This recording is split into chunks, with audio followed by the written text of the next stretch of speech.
okay, there should be enough space, but this is something that I could probably add to if I needed to another time.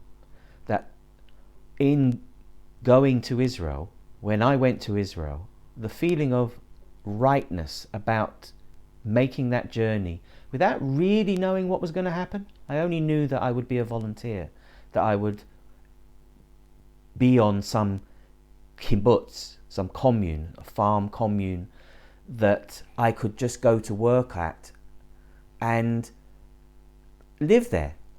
And as part of a group of volunteers eventually, because when I went it was just as the Gulf War started, and the missiles that landed in Tel Aviv the day after I arrived sort of put paid to my doing anything but staying there for a while. And when I got to the kibbutz, there weren't many people. There were some left who had chosen not to leave, not to run away, not to deal with, not to feel afraid of it. Admittedly, they were in the middle of nowhere, effectively unlikely to feel any effects, but still, they were in what was now a war zone. But as time went on, other volunteers started to come, and eventually there would be about 30 from all over the world during the summer. But while you were there, to give a little bit of work started quite early before it got too hot, where you might be driving tractors or working in the fields or harvesting bananas or working in a wood shop or working in the kitchen. There would be some job that would be suitable for you. Eventually you would have choice in that, and only have to work until around midday, and then after having had a really lovely breakfast, as much as you could eat, eggs, toast, whatever happened to be there, cheese, vegetables, salads, all kinds of things, plenty healthy breakfast. There would be a huge lunch that you could have as much of, again, cooked by the kibbutzniks themselves and in part some of the volunteers who chosen or were working in the kitchens. Then there would be a similar kind of evening meal that would be, again, simple, but plenty of it. Often, sometimes some hot things, but usually just cold salad stuff, things to eat, except once a week on a Friday night where there would be a lovely roast chicken supper which would be served to us at our table by some of the volunteers as a thank you for having worked hard. We're not paid, but yet we'd still got given some money just as a gift, which we could spend in their non-profit making shop. None of the members needed money to pick up things from that shop, but it was just put in a register and they could just have what they wanted. But they also gave us, for those who wanted it, a carton of cigarettes once a month, and some of us took that anyway. I took it, I didn't smoke, but I used it, I gave it to other people, or I swapped it for something. They gave us airmail letters, prepaid airmail letters, so that we could send word of our situation, pre-internet, pre-mobile phone. They would give us whatever clothes we needed to do the job right, or we could wear our own, boots, plenty of things, loads of different things to wear. They would all be washed together with our own clothes. Our own clothes would come back to us, ironed, and work clothes would often just go back into the pile. Because there was so much, it was easy to just go get them again or get something else. It didn't matter. They were always being cleaned. They were always nice to take. So this was a place that, for those of us who turned up there at that moment, for me especially, I realized I could be here without having any material responsibility. No rent to pay, no bills to pay, no shopping to do. The shop gets all the stuff that people might want from a corner shop, but they don't need a lot, because certainly from food, they eat all their meals, unless they want to eat in their own place, in their own dwelling, but they eat the meals in the dining room where we all eat together. The kids eat there, the adults eat there, people coming and going because they're working and finishing at different times. So, the kitchen is open, has a wide period of being open. There's cold water. There was also cold soda from a tap that you could just take, fresh limes to squeeze into the bowl and have the beautiful fresh lime soda every day, chilled. So materially, as long as you were prepared to work and you were doing beautiful work, relatively easy work, just work in the Israeli sunshine, you got to, after work, after lunch, siesta would be there anyway for several hours after that, so everyone will sleep or chill out. You got to hang out with people from different cultures,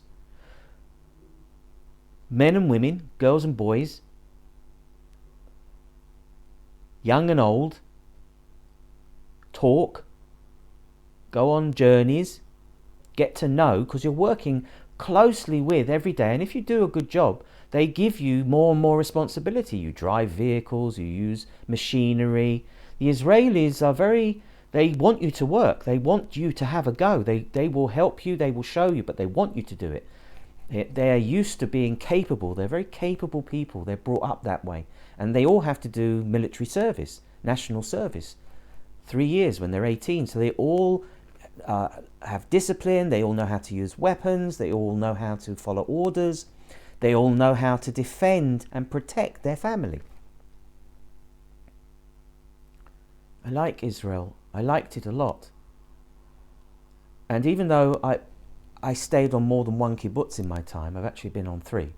That first experience was the most wonderful of all.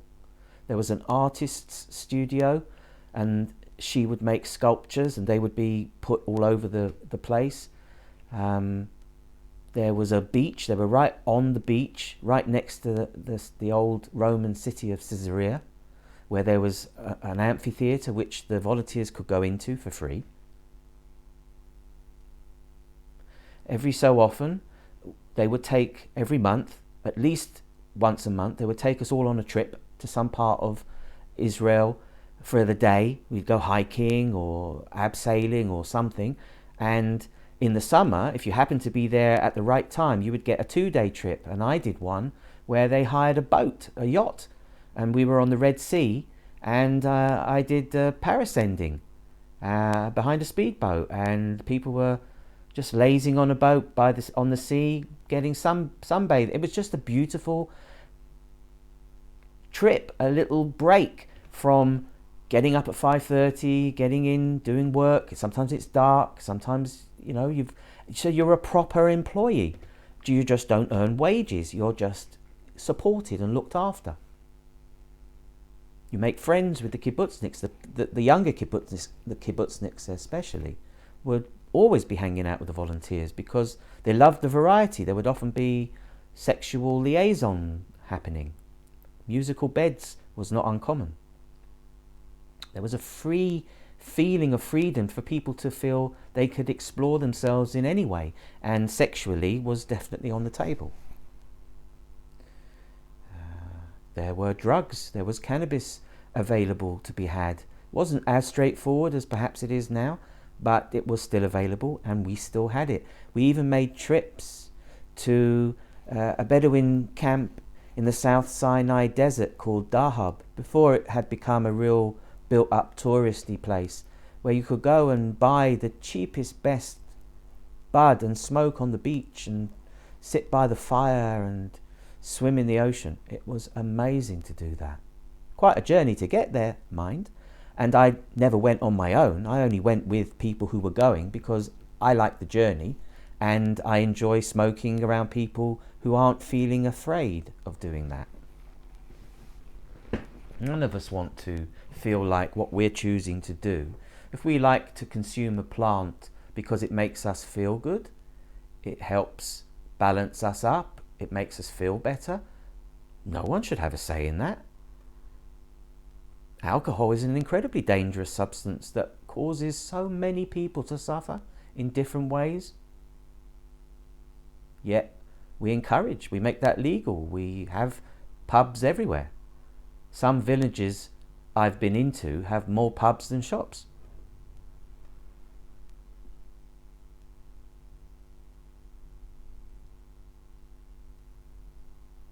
Interesting.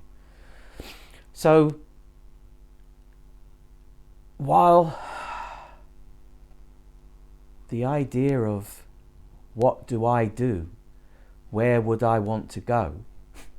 Israel is definitely right at the top. To go back to Israel, I mean, I've been to Israel several times. To go back to Israel, I've been to Jerusalem. I've walked through Jerusalem, the old city of Jerusalem.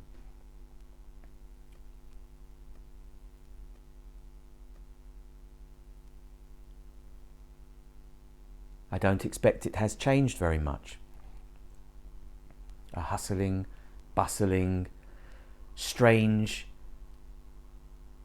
connection between old and new, between love and hate, between tolerance and intolerance.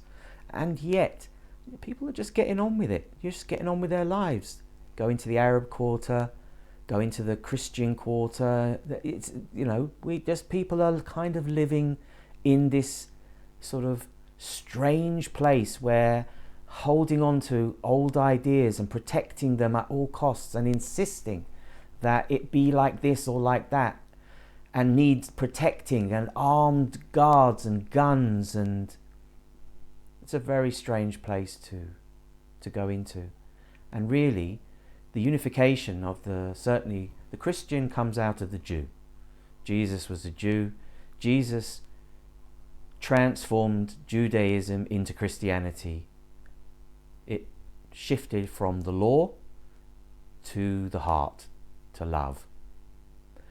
Muslim, is about surrender and connects those two, the law with the love. So we're all one anyway. Muslims, Jews, brothers, sisters, different, focusing on different things. Some things are the same, other things a little bit different. It's all okay. It's all possible to be accepted within the scheme of things.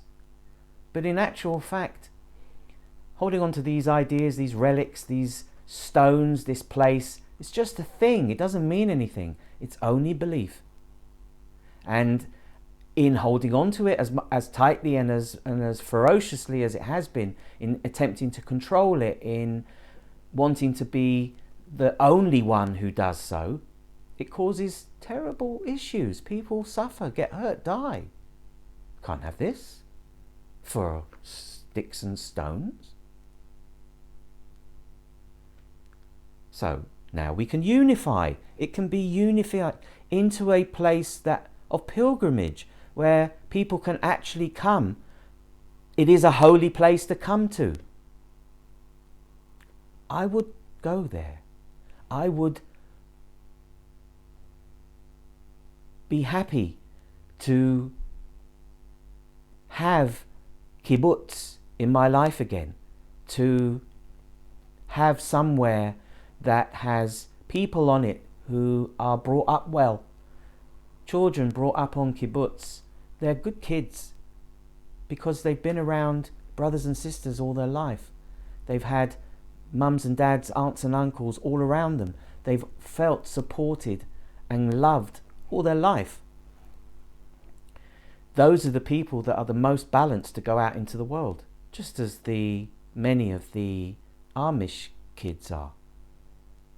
Completely different culture, completely different way of doing it, yet producing children, adults with great integrity. Those who have left the Amish community are real assets to the world because they bring with them the values and the culture that they have. They're such hard-working, good-hearted people that it only helps society for them to come into it.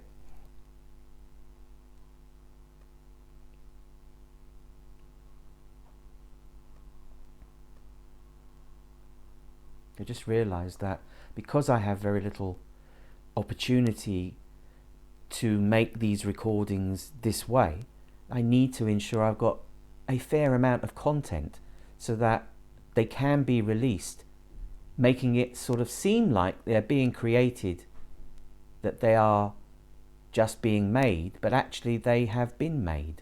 They were made, and they don't need to be now. That everything that I've needed to say has been said.